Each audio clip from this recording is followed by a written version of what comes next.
Hi, this is Dawn Mitchell, and welcome to Dawn of Sports. Myself, Jim Souhan, we've got a great show coming up for you. We will talk with Jack Jablonski. Not only does he have a huge gala raising funds for his foundation coming up, but also we get his take on the recent scandal in the NHL regarding rainbow tape and supporting gay players and also the gay community. But we have so much more to talk about. We're going to talk about the Vikings getting a huge win, ugly, albeit at that, and other things going on in Minnesota. So stick around for Dawn of Sports. Well,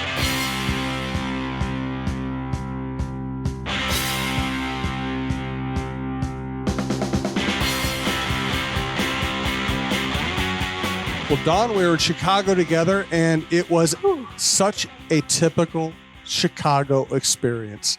Sloppy field, sloppy play. But you know what? They won. They won. And if there's a lesson to be learned for the Minnesota Viking fan this weekend, in the midst of this disappointing yet still hopeful season, I put an asterisk on hopeful, let's go with it, is you got to pay attention to the rest of the league, right?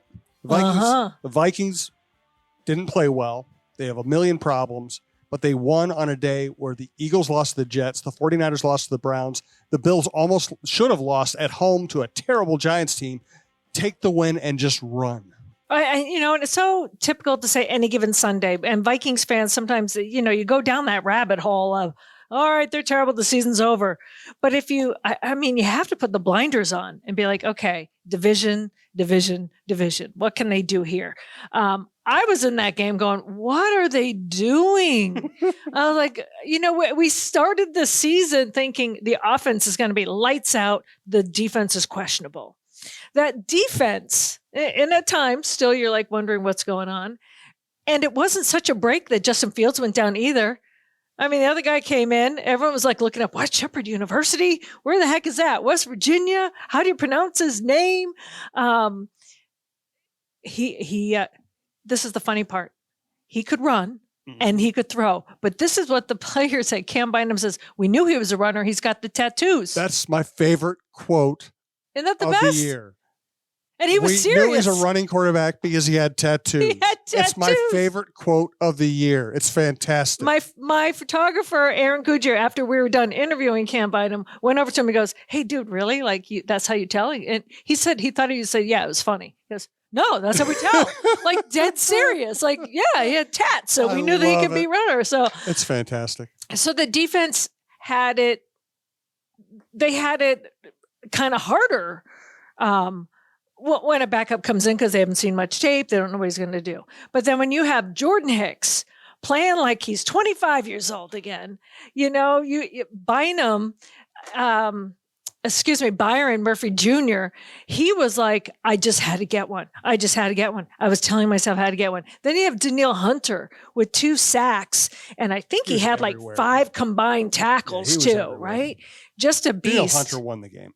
Yes, absolutely. Now say, oh, you did that against a terrible Bears team. You know what? Say what you will, but they're in the division. And if they lost that game, then it would have been over. Would have been fire sale. And you know what? They're one game out of the wild card. That sounds so good, Jim. They're one game out of the wild card.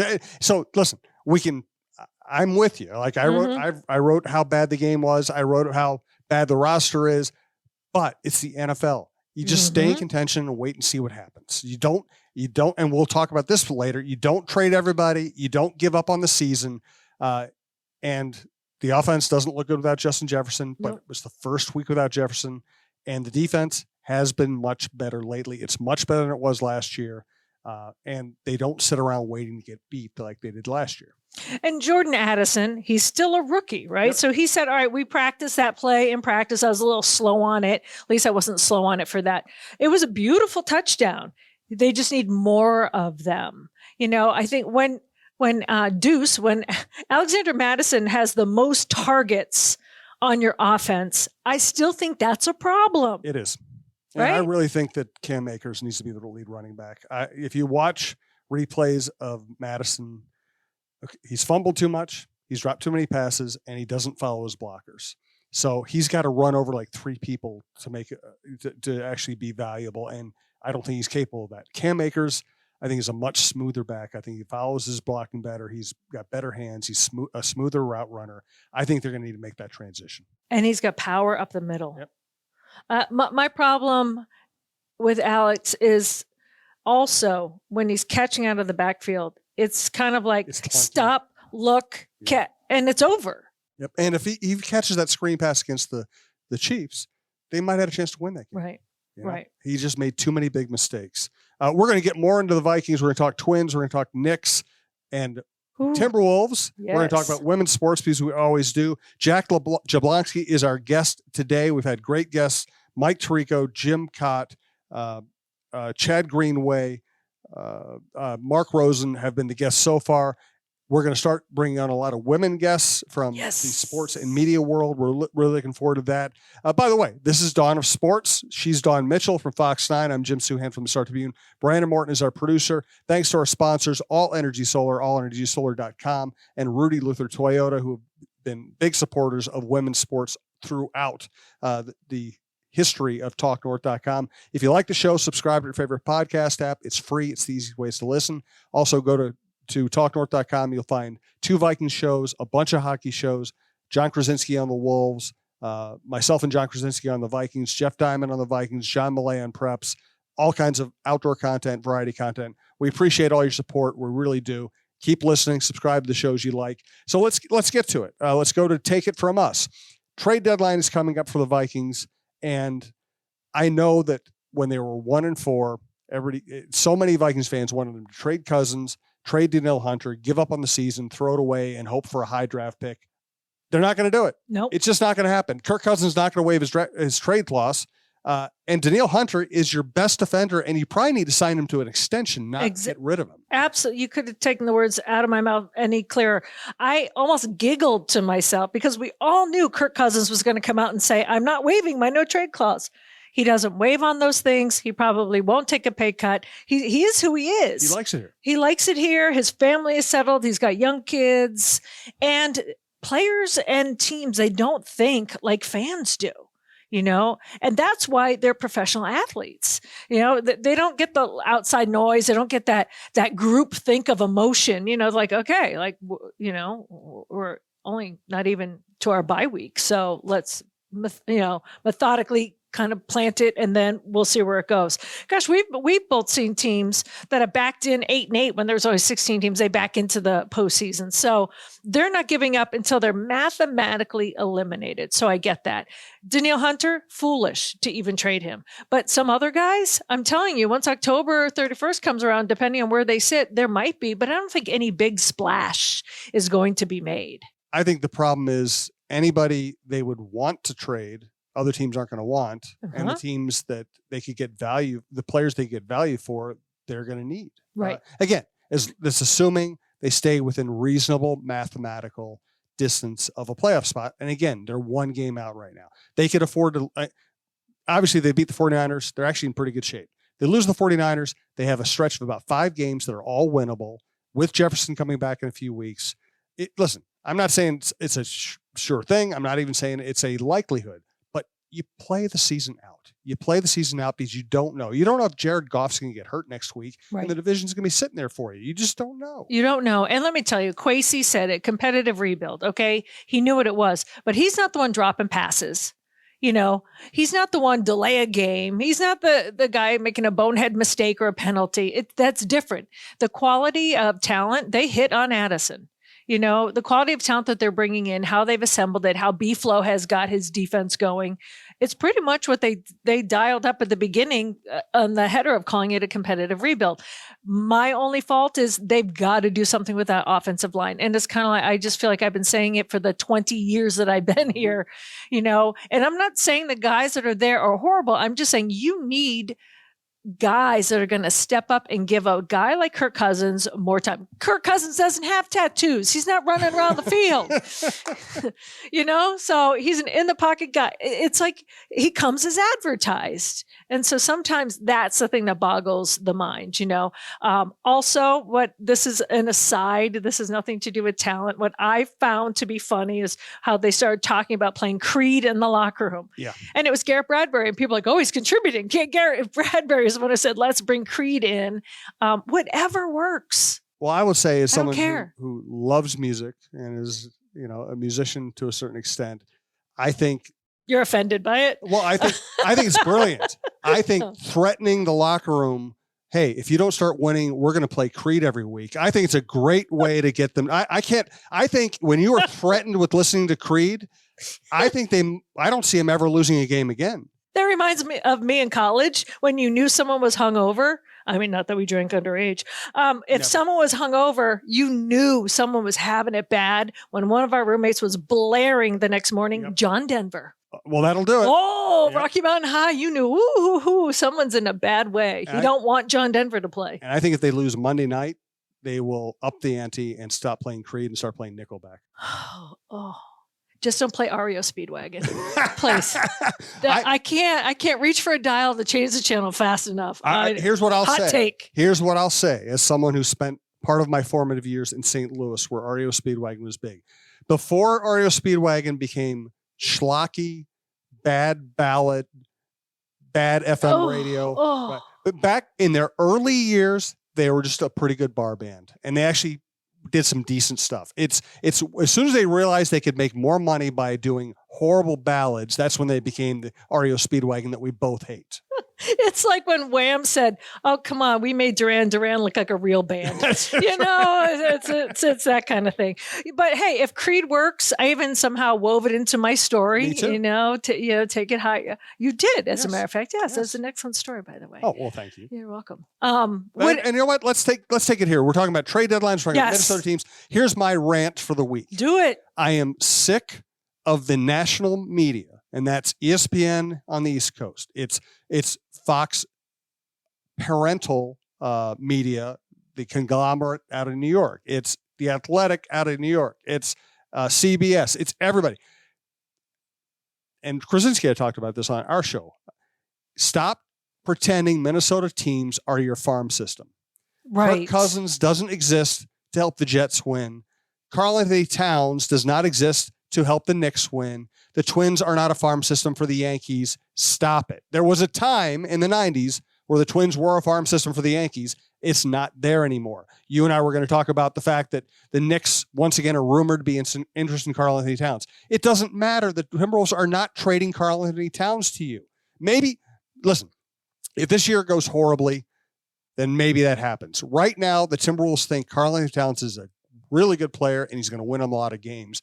They're not here to make the Knicks happy. They're not. And I think the national media, what's the word? Monitoring. The Knicks are monitoring. Sure. Like as if they have I'm monitoring Lamborghinis. Doesn't mean I'm going to get one.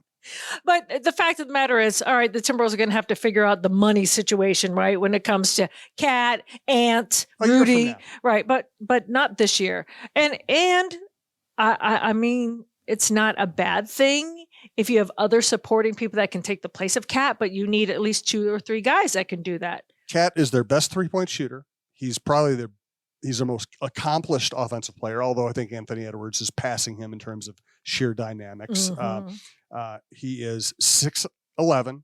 He's not a great defender, but he can rebound and he can defend to a certain extent. And they can afford to keep him this year. There's just nothing there that says they're going to trade him. Nothing. I think too, and in the past we've heard people call him soft, mentally soft, the whole Jimmy Butler, blah, blah, blah. I think he is a little bit stronger mentally now.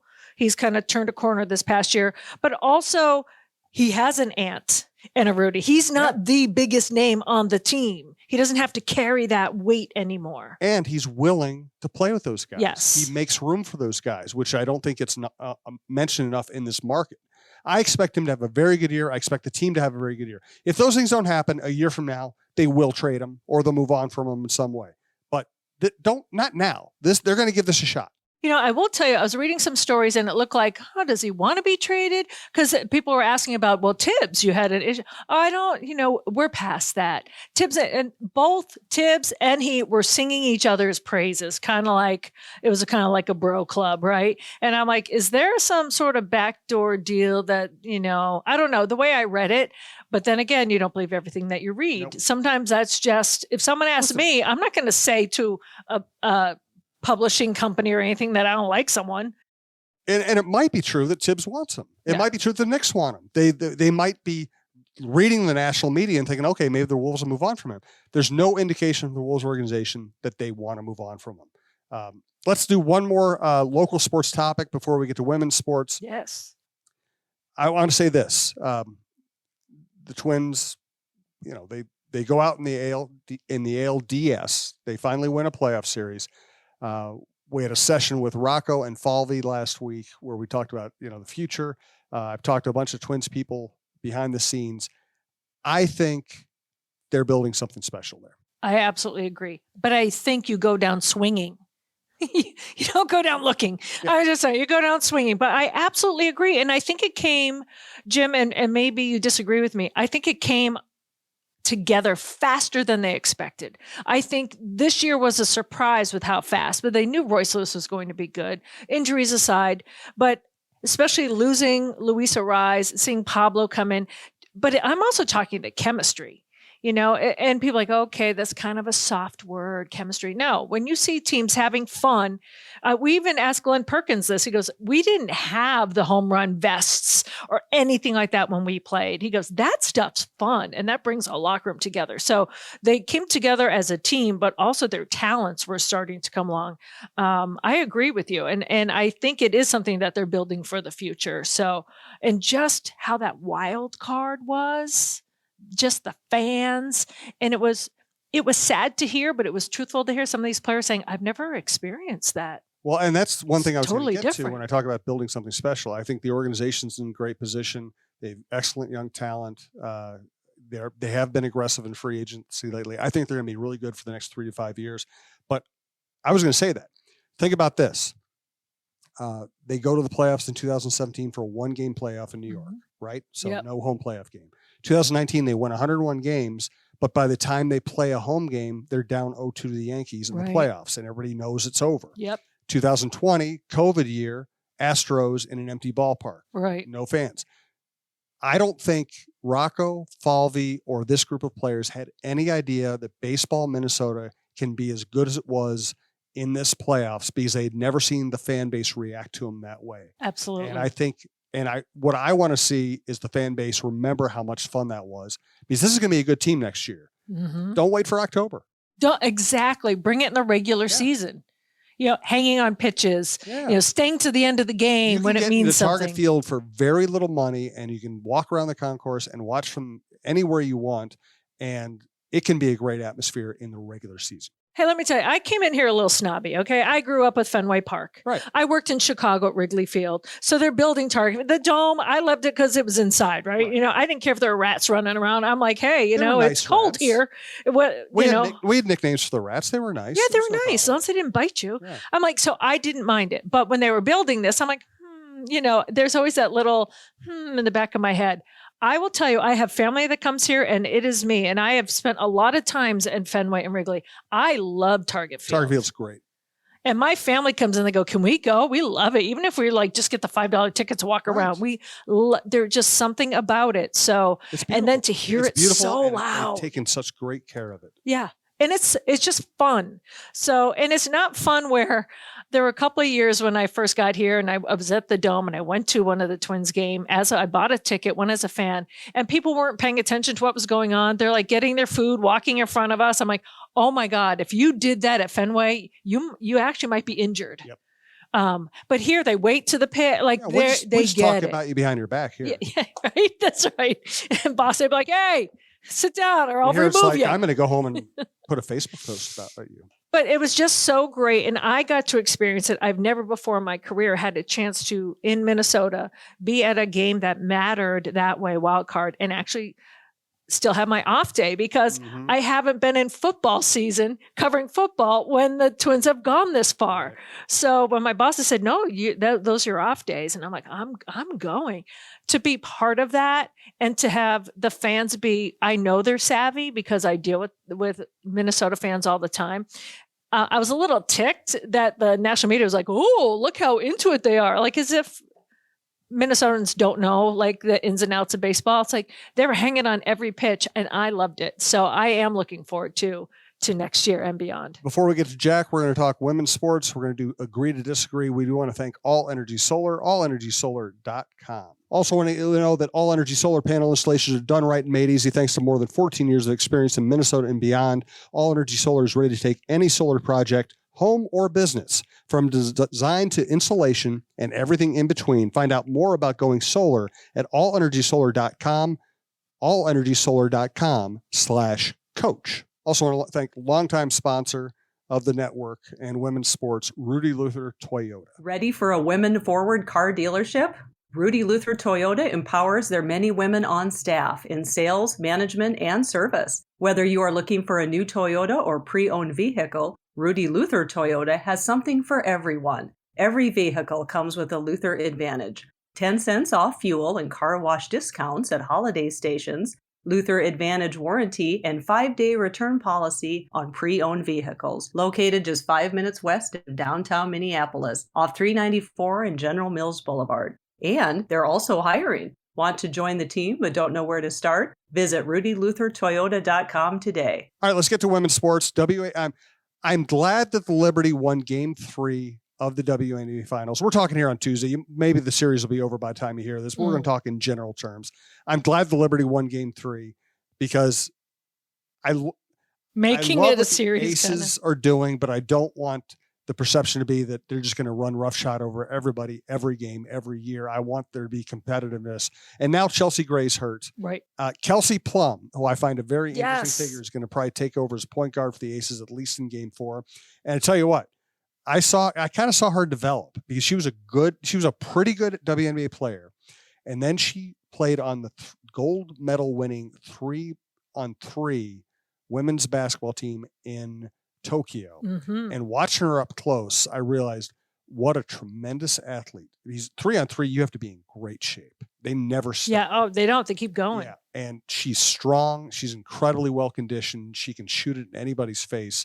She's kind of somebody I keep an eye on just because I got to see her up close in that way. Yeah, and she was their leading scorer this last game, right? So what I really like about her too, it's not only you hear Becky Hammond, of course, she's going to be helping her young players come along. But you mentioned Chelsea Gray, so here's Chelsea, former MVP. She's got her game going. She will take her aside and be like, I am proud of you. She had one of the games early on in August, like a 19-point game, but picking out what she liked about her game and this and that, to have a peer, to have a teammate be willing to do that in season when they're worried about their own game and how well they're doing is fantastic, especially with some, we know this, Jim. Sometimes it's like they're your teammate, but you don't want them taking over for you, right? It doesn't matter what you already have in your back pocket in terms of accolades, but to be able to be that open and share, and then you see the fruits of the labor right now, seeing Plum, God, she had 29 points or something last game. Unbelievable.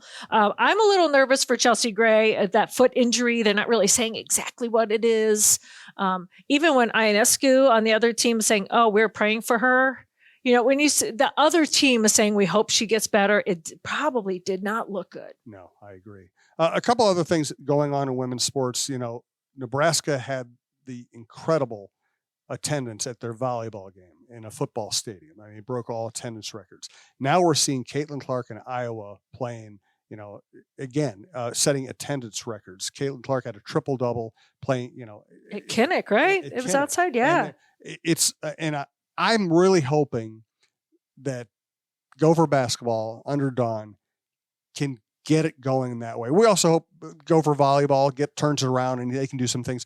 But people are itching to support women's sports when given the right opening and the team gets people excited. Iowa is supporting women's basketball as well as any state in the country. Nebraska is supporting women's volleyball as well as any state in the country. The Midwest can do these things. I'm really hoping that Dawn's team can open the door where we get back to seeing big crowds at Williams Arena, just like when Lindsay was playing. And sometimes you just have to give it the opportunity, right? Don't say, oh, we're not going to have it at Huntington Bank Stadium because we're not going to fill it. Don't say that. Event. Making an event. That's what they did at Kinnick, right? Like I forget what the exact terms of it was, but blah, blah, blah at Kinnick. People want to go for the event, but they stay for the game, right? They stay for these athletes. That people are hungry for it. And I love it now where it's men and women now will tell me, oh yeah, have you been following so-and-so at blah, blah, blah. And I'm like, wow, that's impressive. Whether it's like the youngest girl now that's now tearing it up in the U.S. women's team.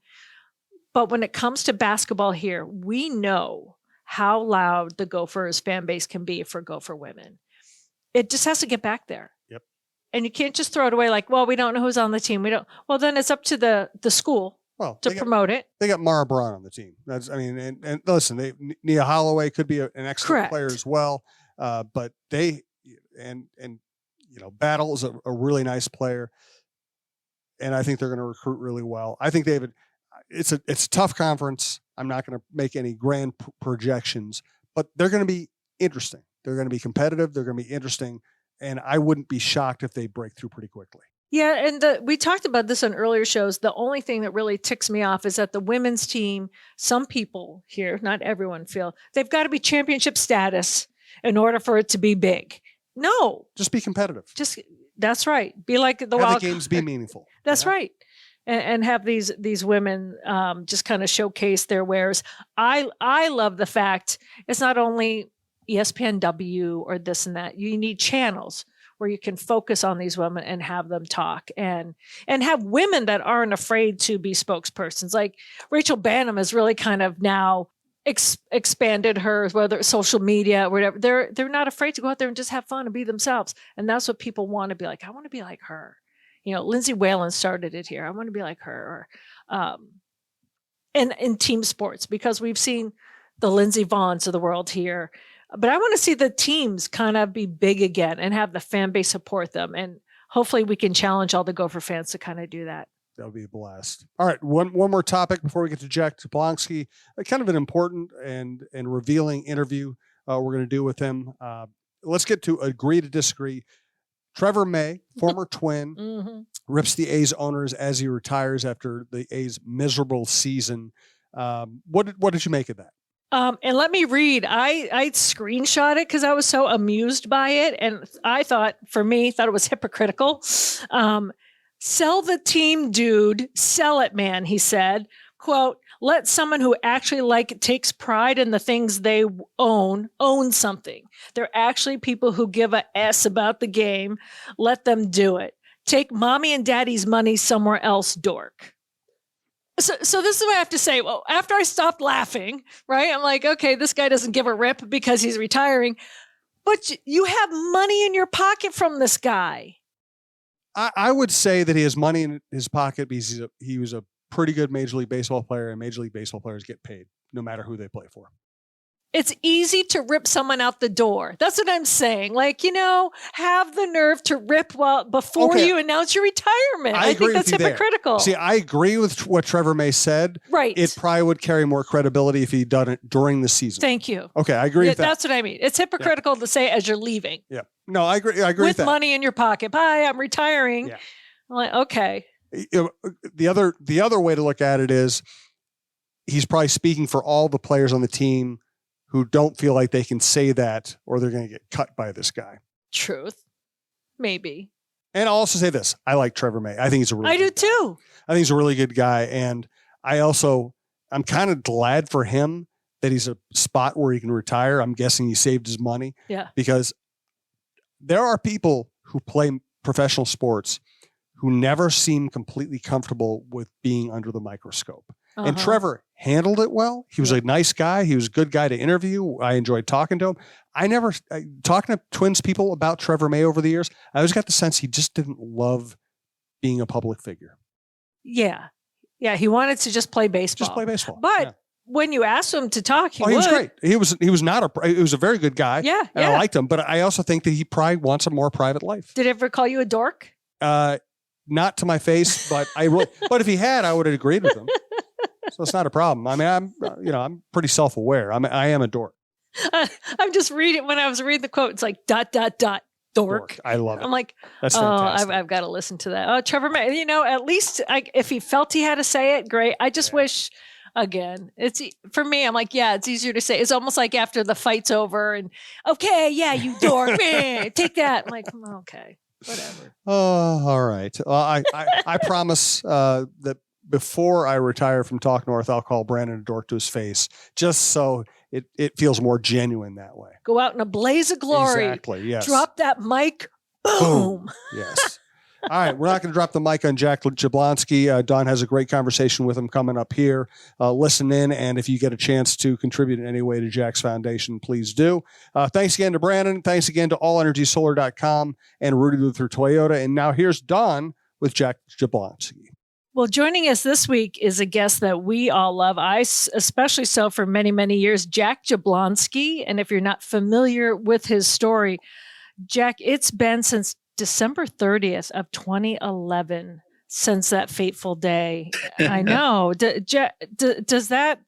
How does that ring for you? Like a long time ago, every day, like it was yesterday? How was that for you?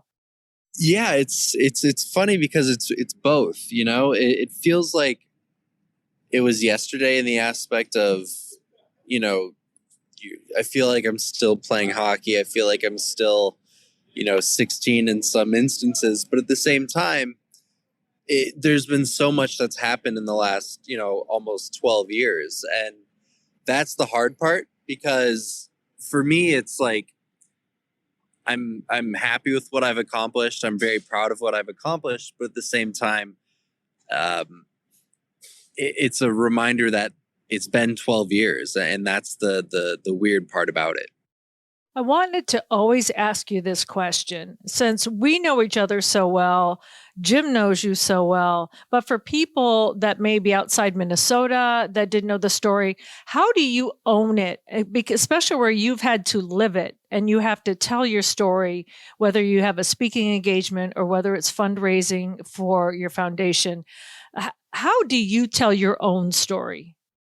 Yeah, I mean, I think for anyone who, wasn't around the Minnesota community or the hockey community back in, 2011, 2012, a big way that I would kind of describe it is, I obviously was, a good hockey player on my way to playing beyond high school and so on. But, I was injured, unfortunately, in a high school hockey game. And I've been very, very fortunate to have a ton of support post-injury that has helped me try to, continue life to the best of my abilities. And as I've both physically and mentally overcome a lot, I think at the same time, it's also a gentle reminder of, life isn't fair, but at the same time, you have to make the best of what's in front of you. How have you come to terms with the life isn't fair? Now, I know your family, and if anyone knows the story too, when Jeremy Roenick, when he first came into the hospital room, he said he heard laughter coming from the room. And some people, when I tell this story, Jack, they're like, what are you talking about? Oh, is it gallows humor? It's like, no, like this family is amazing. And you were laughing. And JR just says, it was such an incredible, he said, atmosphere to be in, where he's expecting to go into something so sad that he just automatically felt, first of all, like part of your family. Second of all, this is incredible. And I know it's your family, you have a younger brother, Max, you guys joke around, you tease, you have fun with your parents and all that. But have you found as older that you get that your family has that unique way about them of just being positive in the midst of things that happen? Yeah,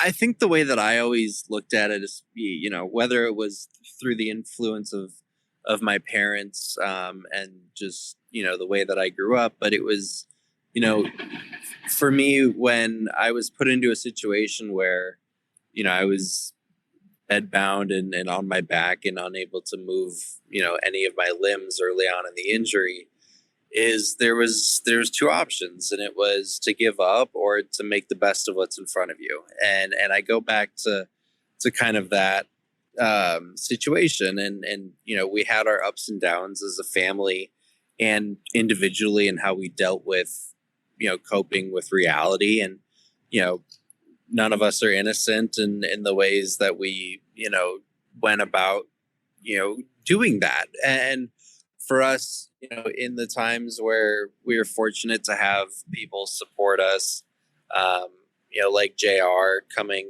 all the way from, filming in Connecticut on NBC at the time to wanting to stop in Minnesota and, introduce himself to me and try to be a positive influence, stopping in for 4 or 5 hours and then heading directly home on a plane. It meant a lot to me that people would take the time to, want to take my mind away from what was going on or trying to help me with positivity. And that was something that I, was very grateful for and wanted to make sure that anyone who took the time, whether they were famous or whether they were a friend of mine from high school, that I was very appreciative of them and that I wouldn't forget that. And I also understood that people coming into a hard situation in a hospital, where not everyone really knows what to say, that I would try to kind of just take their minds away from that. And just all I wanted to do was be a normal kid at the time. So that was kind of the goal. And it was a really healthy way for me to be able to move forward in life and to be able to try to continue to stay positive, especially in that dark time. You're just scratching the surface on the Jack I know. And for people that are listening that don't know the full story, Jack went on to graduate from Benilde St. Margaret's. Then you went to USC. You interned for the LA Kings, and now you are working for the LA Kings. So an inspiration for people that really want to get over and recover and to walk again, but an inspiration for ambulatory people, right? That like, wow, USC working at the LA Kings, that's my dream job. To see you do that, Jack, is just incredible.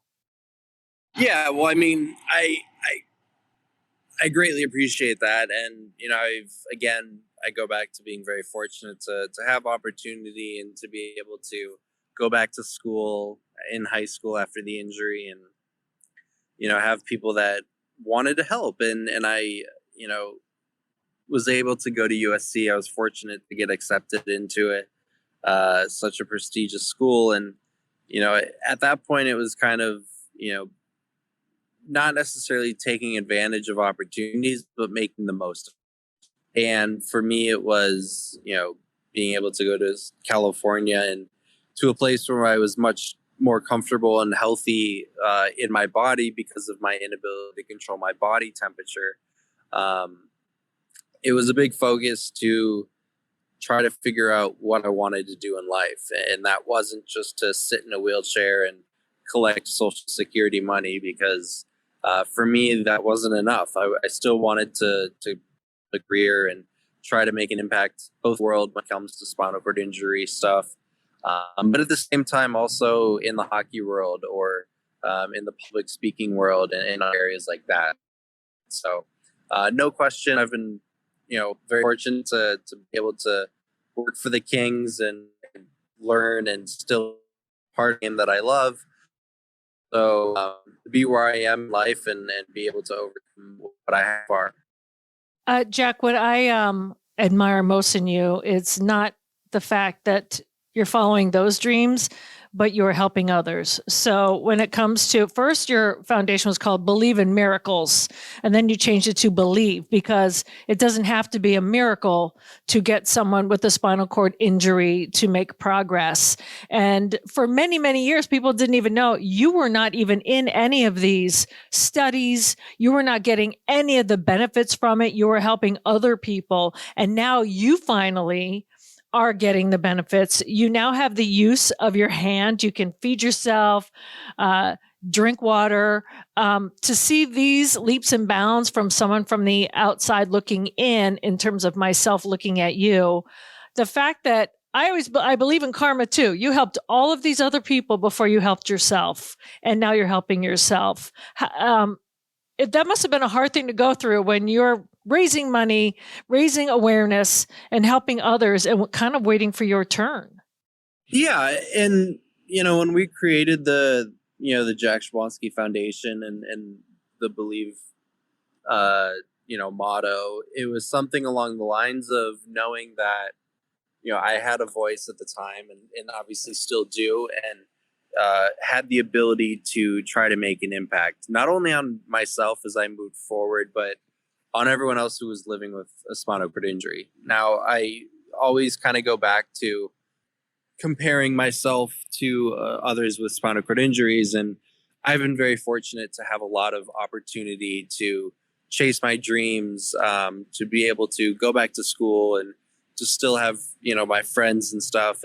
And I wanted to give back to the community that I know I've been fortunate enough to have plenty of opportunities in. And I know my life and what I've had to deal with in a wheelchair and living with paralysis. And it's not just me, it's millions of other people that have the same exact thing that may not have as large of a voice. And so that was the big idea and the big thought / want behind creating the foundation, of knowing that we had the ability to try to make an impact and positively help so many people.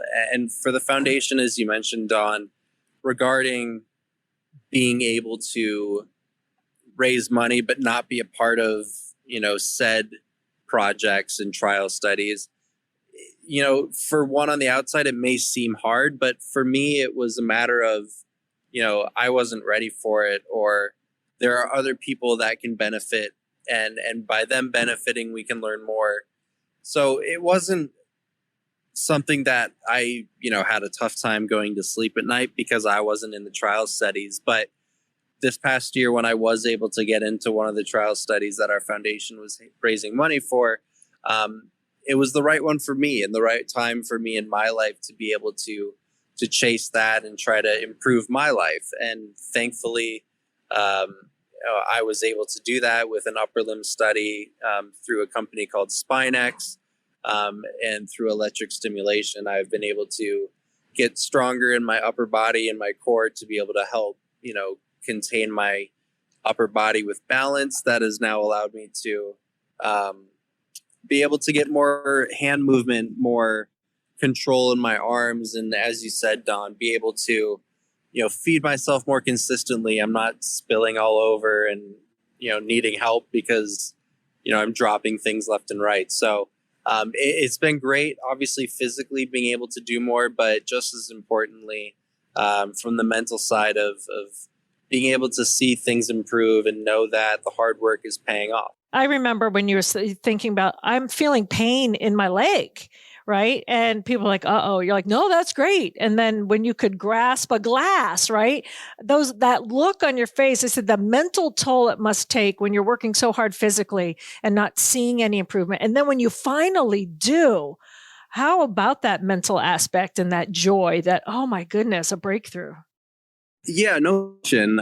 I think I don't know if it was the way I was raised or how I grew up or what it may be. I think, Doug probably attest to this. I tend to keep a lot of things just in, don't want to get too high or too low. And I think I do that in many ways to kind of just be safe. I don't want to have such letdowns or, think something's going to happen and then all of a sudden it doesn't. And so, I try to brace the physical improvements with, waiting until it truly happens, or until I have a good grasp on being able to know that I can take this and use this to my advantage moving forward. So no question, I think when, I was able to pick up food or be able to feed myself lunch without needing help, those are the big breakthroughs that mean a lot. And I think, through the reactions and interactions with others is something that I truly kind of try to not have until it's fully there. Well, we talked a little bit about the LA Kings, but the Minnesota Wild have just been so much a part of your life as well, not only growing up watching them, but November 4th, when you have your big winter gala coming up, it's hand in hand with going to a Wild game and how they support you year in and year out. Tell us more about that relationship and also what we can expect on November 4th. Yeah, absolutely. I mean, first and foremost, as you said, Don, like the Wild have been tremendous. We're so lucky to be partners with them, and their continued support with our foundation is something that I will forever be in debt to them for. Head by owner Craig Leopold and obviously CEO Matt Maka, who has been a board member of ours for a long time. So no question, we're so thankful that the Wild are supporting the foundation and obviously the the ability to go after spinal cord injury research. But yeah, the Beat Paralysis Gala, we're extremely excited to have it again this year. It's a gala that'll happen just before the Wild game on Saturday, November 4th against the New York Rangers down in the River Center. And it's a great night, honestly. It's something that we have a live auction, we have a bidding auction through the mobile apps as the night goes on, and some amazing prizes. I know we've got a Taylor Swift signed guitar. We've got trips to Swifty Nation. There we go. Listen up. But there's so many different things. There's trips to places all across the world. There's super cool events within Minnesota. But most importantly, it's to recognize the research that's going on in the spinal cord injury research world. And that's something that we've seen great progress in the 11 years that I've, almost 12 years that I've been injured. We went from, like you said, needing a miracle to knowing that science is there and science is making things work. So we're extremely excited. The event, we're expecting around 400 to 500 people. Tickets are still available, although they're dwindling down. But absolutely, it's an amazing night. In many cases, if you buy tickets to the event, you'll end up in a suite as well, along with as the ticket comes with. So a great night for both paralysis and a Wild game as well. I am so disappointed I can't make it with the football schedule this year, but I have gone to so many of them. I love that night. And it's a night of joy. I just find it to be like, yes, they're raising funds, but I've not been to one where everyone isn't laughing at one point or singing happy birthday to you. It falls on a birthday or something like that. So it's just a beautiful night to behold on many levels. Now, but I also have two more things I want to touch on you with. So one, we were talking about this, Jim and I were before we came on here, and we were talking about when you first did some radio stuff here and you were whetting your appetite with what you're doing now. And a lot of people don't understand that you really had to work on your voice. In order to do this job, you have to project the voice.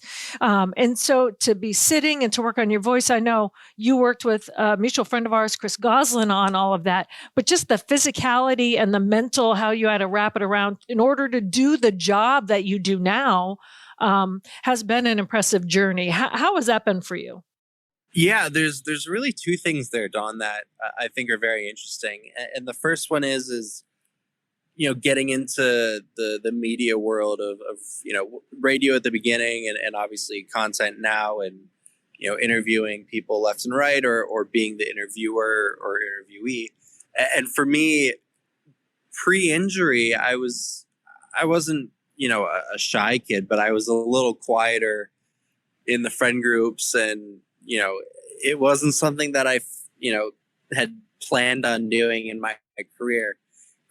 Granted, at 16, that they are going to do right, but have the media world and a microphone in front of my mouth growing up. So that I thought was interesting because posting to it and it clicked. It obviously worked. I enjoy it, but to it at the young age of having all these cameras and microphones in front.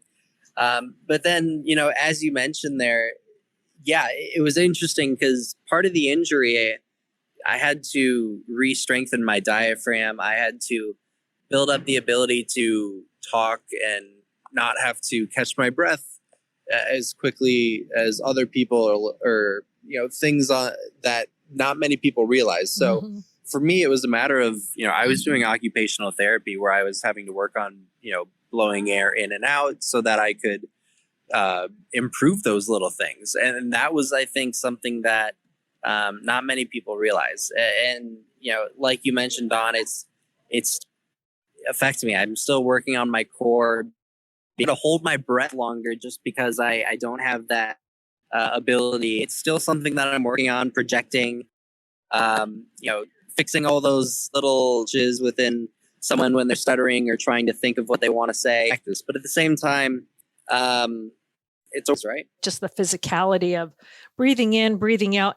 In addition to the fact we all have to work on, verbalized pauses, just stuff in media that it's hard enough to wrap your brain around what you have to do, but then to physically get into shape of doing that, that's some feat. I'll tell you that. So I want to wrap this up, but it's a kind of a huge question.